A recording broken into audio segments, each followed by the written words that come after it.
오늘은 예수님의 고향 사역 잠시 앞부분에서 또 기록되어 있고, 또 뒷부분에서는 12제자 파송하시는 그런 모습이 기록되어 있습니다. 그래서 오늘은 이 두 가지를 같이 함께 나누면서 또 오늘 기도 제목 또 은혜를 나누고자 합니다. 여러분, 예수님도 고향이 있으시죠? 그래서 고향에 가실 때 설레는 마음으로 아마 가셨을 것입니다. 예수님이 33년을 이 땅에서 사셨지만 3년만 공생애 사역을 하셨고, 대부분의 시간들 30년의 세월은 고향을 떠나지 않는 그런 삶을 사셨던 것으로 우리가 볼 수 있습니다. 우리 태어나신 곳은 물론 베들레헴이지만은 예수님의 고향은 나사렛입니다. 좀 해발도 좀 높은 곳에 있긴 하지만은 아주 작은 동네입니다. 지금까지도 인구가 지금 많이 늘은 지금 상황에서도 인구가 6만에서 7만 사이 정도 된다고 하니 참 작은 동네죠. 이렇게 유명한 동네가 되었음에도 불구하고 말이죠, 나사렛이 우리 그리스도인들에게서는 어마어마하게 중요합니다. 우리 정통 유대인들은 사실 나사렛에 대한 개념이 그다지 없을 거예요. 왜냐하면 그들은 예수님을 이 땅에 오신 하나님으로 생각하지 않기 때문이겠죠.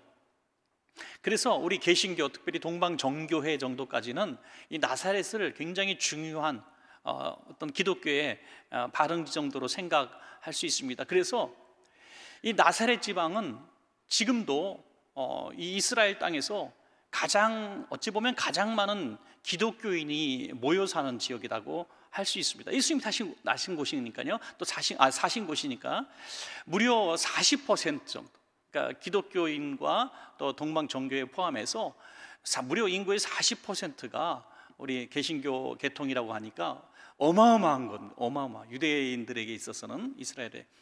그리고 또 재밌는 것은 이 나사렛시안이라고 하는 것이 뭐냐면, 히브리어로 그렇게 지칭할 때, 나사렛시안이라고 부를 때는 그 사람은 기독교인입니다 라고 부를 때, 그리스도인입니다 라고 부를 때 나사렛 사람입니다 이렇게 지칭을 한다 그래요. 그 정도로 나사렛 사람이에요 그러면 기독교인입니다 이렇게 인정받을 정도로 오늘날은 굉장히 중요한 우리에게 의미를 가지고 있습니다. 그런 고향에 예수님께서 들어가셨을 때 배척을 하죠. 고향 사람들이 배척을 합니다. 예수님의 소문은 충분히 들어서 알고 있었습니다. 예수님이 어떤 사역을 하셨고 어떤 위대한 사람인지, 그리고 얼마나 많은 사람들이 예수님을 따라다니는지 다 알고도 예수님을 배척했죠. 그 예수님을 배척한 이유가 무엇일까요? 뭐 여러 가지 이유가 있습니다만, 사실 예수님 배척당할 이유가 하나도 사실은 없었습니다. 두 가지 면에서 그랬죠. 첫 번째 면에서 예수님은 어린 시절 또는 30세까지 이 땅에서 사시면서 어떤 흠잡을 일이 한 적이 없다는 거죠. 부끄러운 일이 한 적이 없습니다. 누가복음 2장 52절에 보니까 예수는 지혜와 키가 자라가며 하나님과 사람에게 더욱 사랑스러워 가시더라. 우리가 다 아는 구절이죠. 이 나사렛 지방에서 예수라고 하는 사람을 생각할 때에는 사람들이 참 착하고 효자고 일도 잘하고 사랑스러운 젊은이야 라고 생각했다는 것이죠. 뭐 우스갯소리라고 하기도 그렇습니다만은, 어떤 부흥 강사님은 자기 고향에서는 초청이 들어와도 안 간대요. 가면은 학창시절에 일진 노릇할 때 팼던 애들이 거기 있기 때문에, 아이고 저 따위가 우리 고향에 와서 부흥 강사로 왔어? 아이고 우리 동네 고등학교 대학 다닐 때 골목에서 맨날 애들 용돈이나 뺏어 먹고 빵이나 사오라고 셔틀 시키고 이랬던, 그때는 목사님이 아니라 놈이죠. 이런 놈이 목사가 돼가지고 여기 부흥회로 온다고? 그래서 자기 고향 가서 부흥회 하는 목사님이 진짜 목사다 이렇게 말할 정도죠. 다 하는데 저는 어린 시절부터 하나님만 바라보고 살았습니다. 뻥치고 있네 그럴 거 아니에요, 그죠? 그러니까 속일 수가 없는 거예요.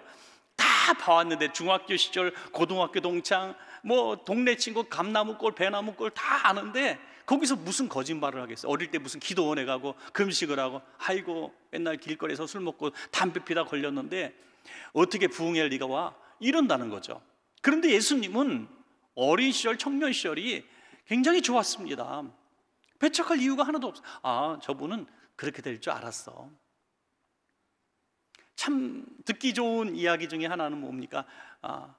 나는 너가 목사가 될 줄 알았어. 이런 얘기 들을 때 굉장히 기분이 좋습니다. 뭐 누구라고 상상하시면 좋겠습니다. 너는 목사가 될 줄 알았어. 중학교, 고등학교, 계속 초등학교 때부터 별명이 목사였으니까요. 하여튼 너는 목사가 될 줄 알았어. 뭐 이렇게 아마 예수님도 그런 칭찬을 받지 않았을까 싶어요. 또 하나는 예수님의 사역 때문에 배척을 당할 이유가 없는 것이죠. 예수님은 늘 가난한 자, 병든 자, 억울한 사람, 눌린 사람 찾아다니면서 큰 은혜와 복음을 전하고 사랑을 베푸셨습니다. 그래서 예수님은 당시에 가장 온 대중에게 환영을 받고 칭찬을 듣는 사람입니다. 그러니 이런 예수님이 고향에 왔으면 프랭카드라도 크게 걸어놓고 금이 환영하면서 우리 고향으로 들어오신 걸 환영합니다. 우리 고향에 당신은 영웅입니다. 별로 이름도 없는 연예인이 저 시골 마을에 갔더니 아이고 그 마을에 자기 마을이라고 시장님이 나와서 꽃다발 걸어주더라고요. 시장님이 나와서. 그것처럼 예수님이 이만큼 슈퍼스타가 돼서 들어왔으면 환영하고 예수님의 사역에 공간도 내드리고 이렇게 할 텐데 배척한지라 그랬어요. 예수님이 회당에서 하신 말씀이 아마 그들에게 결정적으로 그들의 마음을 더 곤란하게 만들고 화나게 만드는지 모르겠어요. 그 말씀이 오늘 누가복음 4장 18절부터 19절까지 잘 나와 있는데 오늘은 그냥 말씀이라고 나와 있는데 어떤 말씀이냐고는 누가복음에 나와 있습니다. 4장 18절부터 19절 주의 성령이 내게 임하셨으니 이는 가난한 자에게 복음을 전하게 하시려고 내게 기름을 부으시고 나를 보내사 포로된 자에게 자유를 눈먼 자에게 다시 보게 함을 전파하며 눌린 자를 자유롭게 하고 주의 은혜의 해를 전파하게 하려 하심이라 하였더라. 예수님의 메시아의 어떤 사역에 대한 예언의 말씀이죠. 이걸 회당에서 쭉 말씀을 하신 다음에 여기 예언의 말씀이 바로 지금 응하였다. 내가 바로 이 예언에서 말한 그 메시아야 라고 말씀하신 것이죠. 성경을 풀어서 가르쳐 주셨습니다. 그때 얼마나 이들이 분노하는 모습이 있었겠어요. 너가 하나님의 아들이라고? 네가 메시아라고? 왜? 고향이기 때문에 그렇게 말씀하셨죠. 나는 당신의 어머니도 알고 있고 당신의 누이도 알고 있고 형제들 다 알고 있는데 네가 30년 동안 지날 때에 목수 일을 하는 것도 알고 있었는데 갑자기 어느 날 하나님의 아들이 되어서 돌아왔어? 그럴 만도 한 거죠.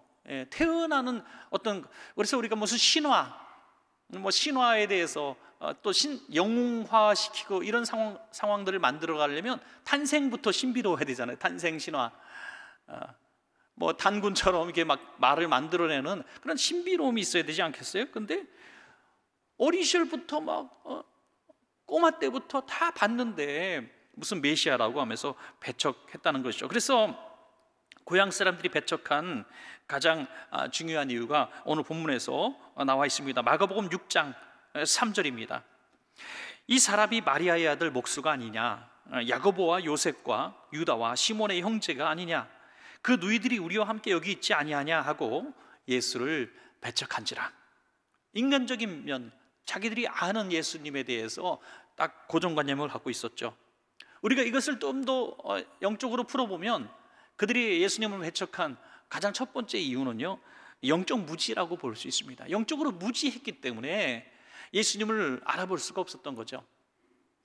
예수님에 대한 이것을 영적으로 깨닫지 못하면 도무지 알 수 없는 거죠. 왜? 예수님의 마리아의 아들로만 생각하기 때문에, 요셉의 아들로만 생각했기 때문에 영적으로 이것을 전혀 생각해 보려고 하지 않았다고 하는 것입니다. 하나님께서 예수님이 세례 받으실 때 음성을 들려주시죠. 이는 내 사랑하는 아들이다.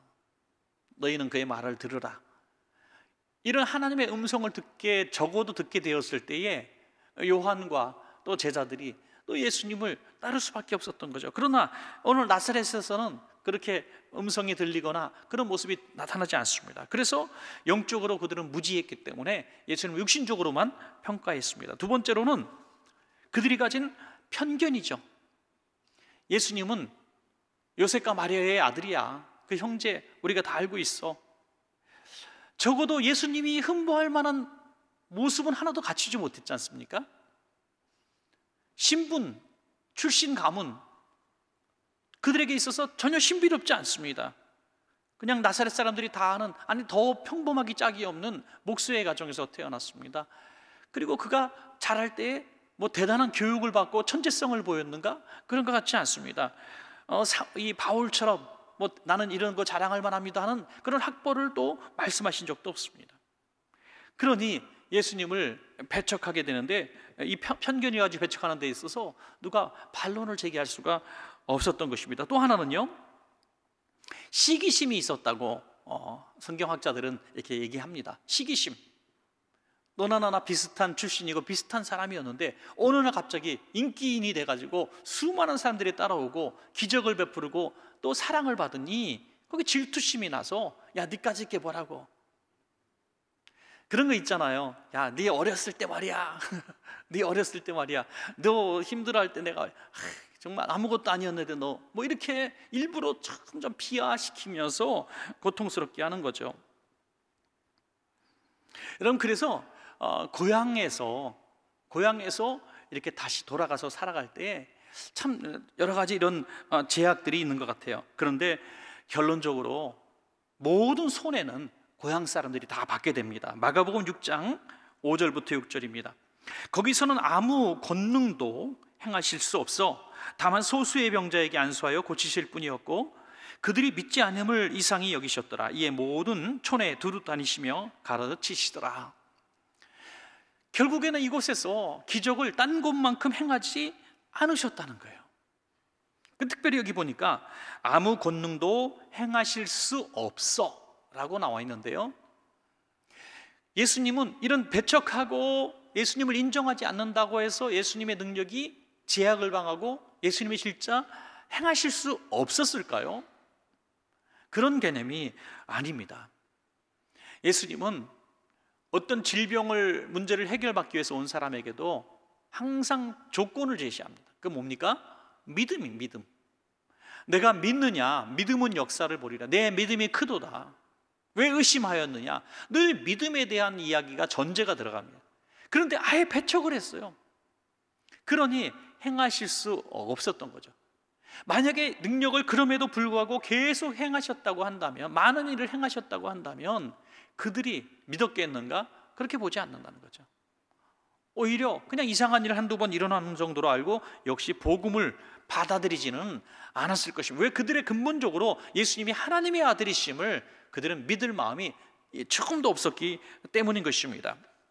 아무리 귀신을 내쫓고 병든 자를 치료하고 정말 상상할 수 없는 이적을 베풀어도 이렇게 완악하고 시기심 차있고 편견에 사로잡히고 육신적으로 영적으로 무지하면요, 하나님이 하신 일들을 깨달을 수가 없습니다. 오늘 이 시대에 이 땅 전체가, 이 불신의 땅 전체가 어찌 보면 나사렛이 아닌가 이렇게 싶습니다. 예수님에 대해서 너무나 잘 압니다. 초등학교만 나온 사람도 예수님이 3대 성인에 속한다는 것 정도는 압니다.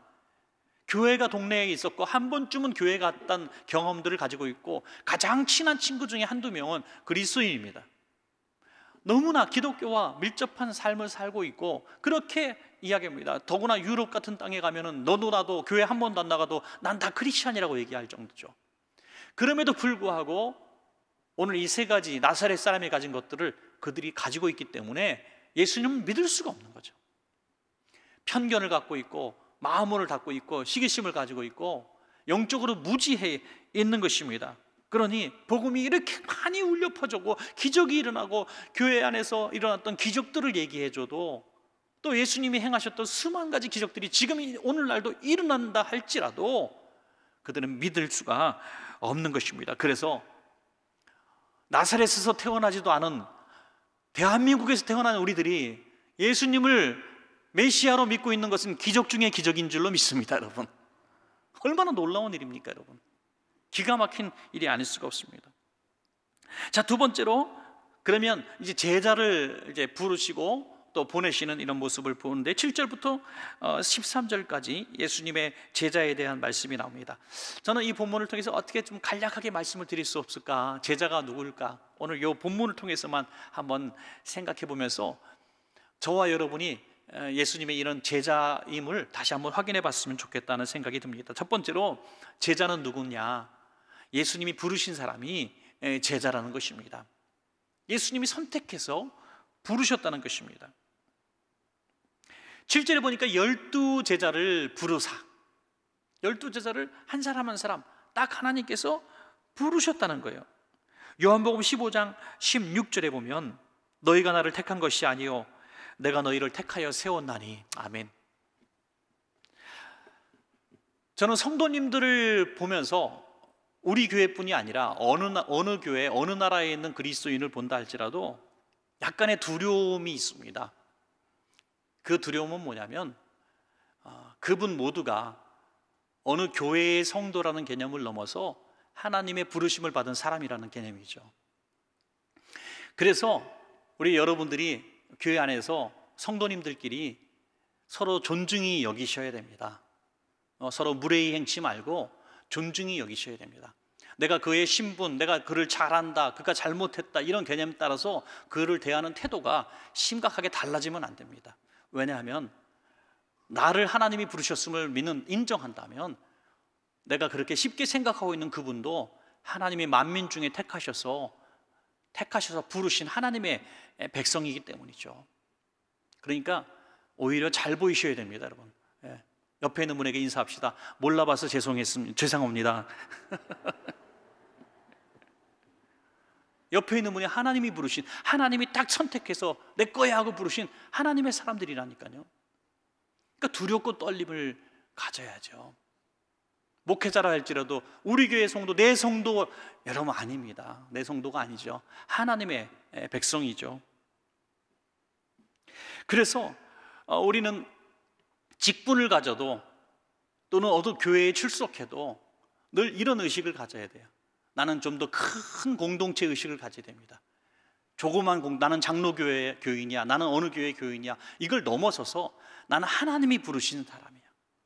이런 좀 큰 개념을 가지고 있어야 제자다운 삶을 가지고 좀 큰 마음을 갖게 되고 큰 꿈을 꾸게 되고 저 땅끝 백성들도 바라볼 수 있는 이 선교적 영안이 열리게 된다는 것입니다.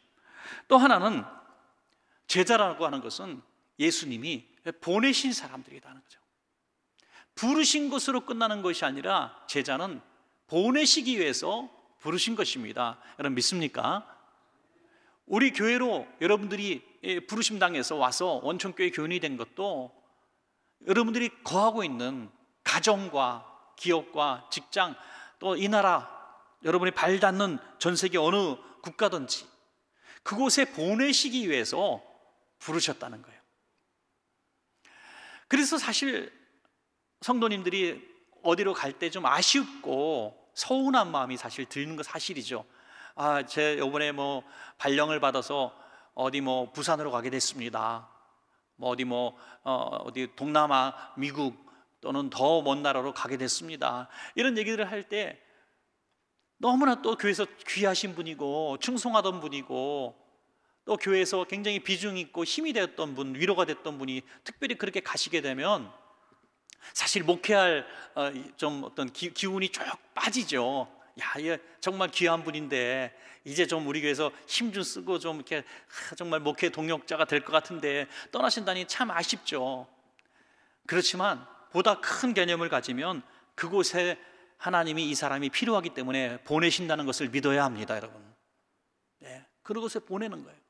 하나님이 그곳에서 너무너무 그분이 필요하시기 때문에 그곳으로 보내신다는 것을 인정하고 축복해서 보내드려야 한다는 것이죠. 결국에는 교회란 무엇인가? 교회란 하나님이 보내신 사람들을 잘 말씀으로 양육하고 훈련시켜서 하나님의 백성으로 제자로 둘씩 짝지어 가듯이 세상 속에 들어가 복음을 증거하는 하나님의 사람들이 제자인 줄로 믿습니다, 여러분. 그다음 마지막 세 번째, 제자란 누구냐?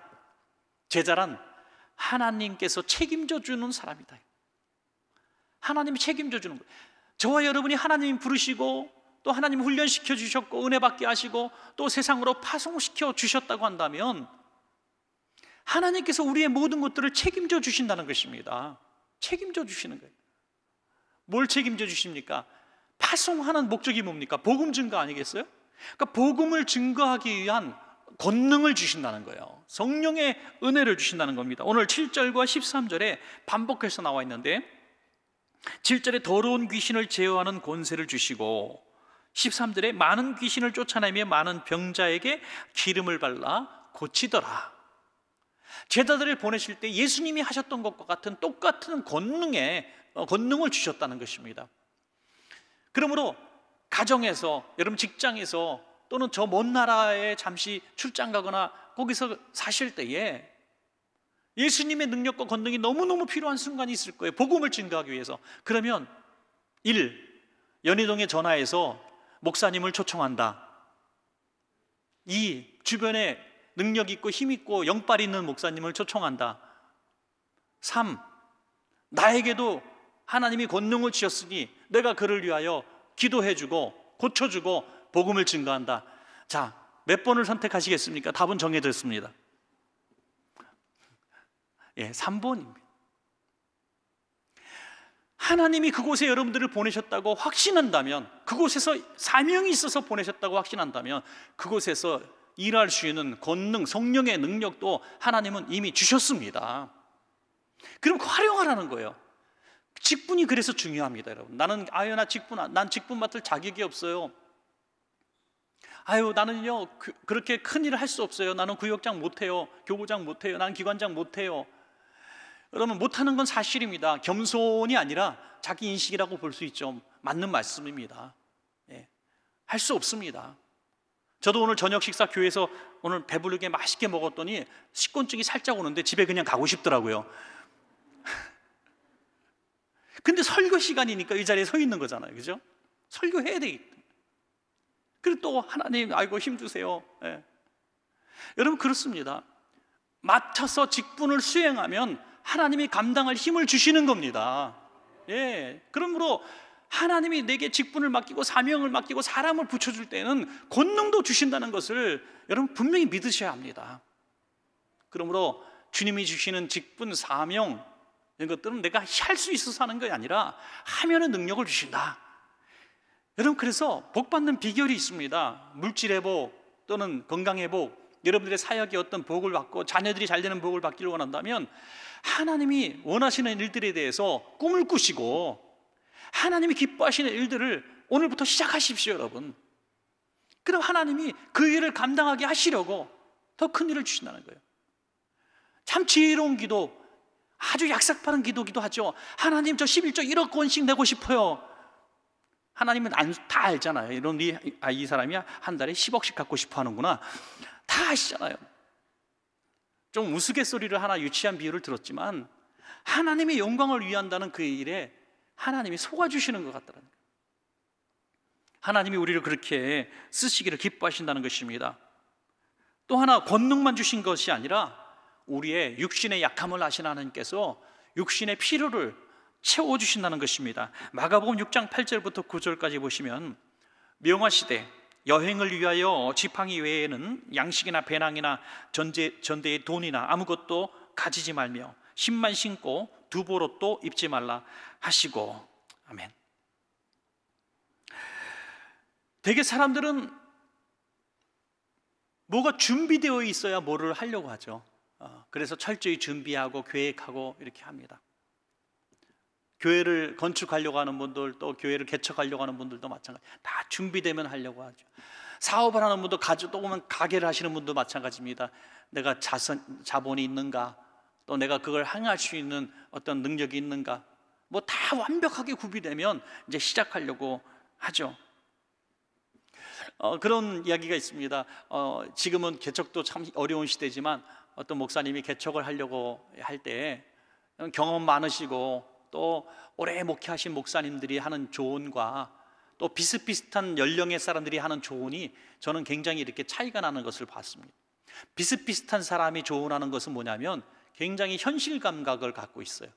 이 지역 또 그곳에 있는 구성원들의 사람들, 당신의 그 맞는지, 말씀의 메시지가 강북에 맞는지 강남에 맞는지 지방도시에 맞는지 이민사회에 맞는지 이걸 다 컨설팅을 하고, 또 예배당도 아주 인테리어도 갖추고 에어컨 또 뭐 냉장고 뭐 다 구비해 놓고 이렇게 시작하려고 하는, 이렇게 조언을 한다는 거죠. 그러나 시대 감각이 뒤떨어졌다느니, 목회를 요즘 시대에 이렇게 무식하게 하느니, 이런 소리를 해도 어르신들이 목회 조언하는 건 다르더라고요.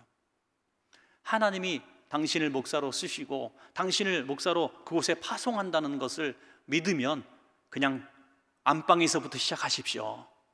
안방에서부터 시작하십시오. 하나님이 채워주실 것입니다. 마가복음 오늘 6장 10절부터 11절까지 보시겠습니다. 10절부터 11절. 또 이르시되 어디서든지 누구의 집에 들어가거든 그것을 떠나기까지 거기에 유하라. 누구든지 환영하고 대접하면 받으라는 거예요. 어느 곳에든지 너희를 영접하지 아니하고 너희 말을 듣지도 아니하거든 거기서 나갈 때에 발 아래 먼지를 떨어버려 그들에게 증거를 삼으라. 환영하지 않고 배척하면요 그냥 나오라는 거예요. 발에 먼지까지 다 털어버리고 나오라는 거예요. 다시 말해서 나에게 책임을 묻지 말라. 내가 복음을 증거하지 못해서, 복음을 듣지 못해서, 내가 예수님을 못 믿어 구원받지 못했습니다라고 핑계하지 말라는 거예요. 요나가 그러지 않습니까? 요나는 니느웨에 가서 복음을 전하기를 너무너무 싫어했는데 하나님께서 강권해서 니느웨를 보냈습니다. 요나는 이렇게 전도했을 거예요. 회개하고 구원받으세요, 아니면 말고, 아마 이렇게 했을 거예요. 그럼에도 불구하고 니느웨가 뒤집어졌어요. 다 구원받았어요. 그랬더니 너무 열받은 거예요. 요나가 화가 나갖고 이 멸망당하는 걸 꼴을 보려고 했다가 멸망한다니까 화가 나서 분노해가지고 박농쿨 사라져가고 하나님과 따지고 들고 난리가 났지 않습니까? 여러분, 이 요나처럼 진짜 진심이 아닌 복음을, 회개를 선포해도 그 백성들이 받으면 구원을 받는데, 나를 배척해서, 내가 열심히 복음을 전했는데 배척해서 안 받는 건요 내 책임과 상관이 없다는 거예요. 여러분, 그래서 굉장히 부담스러운 이야기이기도 하지만 듣든지 아니 듣든지 여러분의 일가 친척, 여러분의 가장 가까운 사람들, 여러분의 곁에 있어서 여러분들의 복음을 전한 의무와 책임감을 가진 사람들에게 반복해서 기회 있을 때마다 복음을 전해야 될 줄로 믿습니다. 전해야 합니다. 듣든지 아니 듣든지. 이렇게 전해서 그분이 구원받았으면 정말 감사한 일이지만 구원받지 못하고 배척하고 받지 않아도 난 신발 먼지 털어뜨리면 되는 거예요. 그러니까 거기에 대한 구원의 문제까지는 주님이 책임지는 거지 우리는 전할 뿐인 거예요. 전할 뿐입니다. 그러면 하나님께서 먹을 것 입을 것 다 나를 예비해서 도우실 분들을 책임져 주신다는 거예요. 제가 한 분만 얘기 드리고 기도의 제목을 삼으려고 하는데요, 제가 교구장님 몇 분께는 말씀을 좀 드린 내용이기도 하는데, 지난 월요일 날 아프리카, 제가 속한 아프리카 선교 이사회에 좀 참여했었습니다. 뭐 한 7, 8명 정도 이렇게 이사가 모이는데, 거기 이사 중에 선교사님도 한 분 계시는데요, 그 선교사님 상임 의사가 이제 임 선교사님이라는 여자 선교사님입니다. 근데 이 임 선교사님이 이제 유니스 선교사라는 이름을 가지고 있는데, 임 선교사님이 그 아프리카에서 지금 26년째 사역을 하고 계십니다. 아마 여러분 들으신 분도 있을 거예요. 임은미 선교사라는 분인데 참 선교를 잘해요. 우리 제가 속해 있는 아프리카 선교에 같이 협력하고 있는데, 이분은 자기가 고백을 하더라고요. 지금 본인을 사역을 협력하는 교회, 그러니까 뭐 10만 원이라도 보내는 교회가 딱 3교회밖에 없다는, 딱 3교회밖에 없는데 26년 동안 어떻게 사역을 할 수 있었을까? 너무 신기하다는. 지금 여러분, 이분이 하는 선교사 사역으로서는 제가 아는 분 중에서는 가장 1인 사역으로 가장 많은 선교사를 하는 분 중에 한 분입니다. 한 달에 1억 5천 정도를 지출할 정도로, 한 달에. 우리 선교사님 한 분이 쓰는 돈이 그 정도에 아무도 안 놀래요. 이게 보통 우리 교인들은 통이 크지 않아요, 여러분. 한 분이 자기 혼자서 쓰는 돈이 1억 5천, 보통 1억에서 1억 5천 씁니다. 그 돈이 어디서 나올까? 하나님이 아무도 자기를 도와주는 사람도 없고 파송은 했지만은 그렇게 교회에서 많은 후원도 해주지 않는 이런 상황 가운데 하나님이 일을 하나씩 자꾸 붙여주시는데 맨날 울었다는 거죠. 하나님은 나 할 수 없어요. 아니 갑자기 뭐 여기 100만 원 들어가고 여기 200만 원 들어가고 얘 이 사람 뭐 고쳐주려면 1,000만 원 들어가고 어마어마한 돈이 막 들어가는데 이건 할 수 없어요. 막 울고 기도하고 했더니 하나님 계속 붙여주시더라는 거예요. 사람도 하나씩. 알지도 못하는 사람이 돈을 보내주고 이 돈 보내주고. 그래서 계속 그거 쌓여가지고 그 돈 갖고 하는데, 지금도 자기를 위해서 기도해주고 후원해주는 사람이 8만 명 정도 된다. 8만 명. 여기선 좀 놀라실래나? 예. 아무 조건도 이유도 묻지도 따지지도 않고 자기에게 사역에 필요한 것들을 채워주시는 거대한 후원 군단이 있다는 겁니다. 그래서 제가 그분한테 월요일 날 맛있는 이태리 식사를 얻어먹었는데, 선교사님한테 밥 얻어먹은 건 제 평생에 아마 한두 번째 되는 것 같아요. 준비가 전혀 없고 도와줄 사람도 없고 도와주겠다는 사람도 없이 갔지만 사명이라고 하니 하나님이 그 큰 일을 하게 해주셨다는 거예요. 그래서 여러분 자녀들도 뭐 우리 식구들도 마찬가지지만 항상 미래를 걱정해요. 청년들이 취업도 못할 거예요. 나는 이 땅에서 살기 힘들 거예요. 앞으로 장사하기 너무 힘들 거예요. 사업하기 힘들 거예요. 계속 그런 부정적인 얘기를 할 때에 세상적인 관점이 아닌, 너는 하나님의 사람이고 하나님이 너의 꿈을 주셨고 너가 하나님의 영광을 돌리기 원하신다.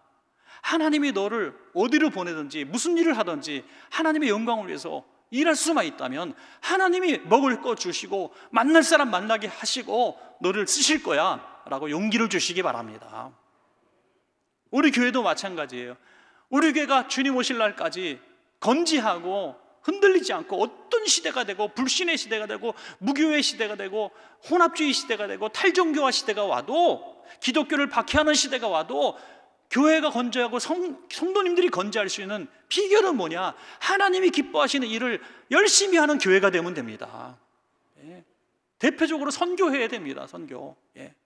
우리가 그렇게 열심히 하나님의 나라 위해서 일하면 하나님이 모든 것 책임져 주실 줄로 믿습니다. 우리 인생을 주님 앞에 맡겨드리고 제자다운 삶을 사시기를 축원합니다.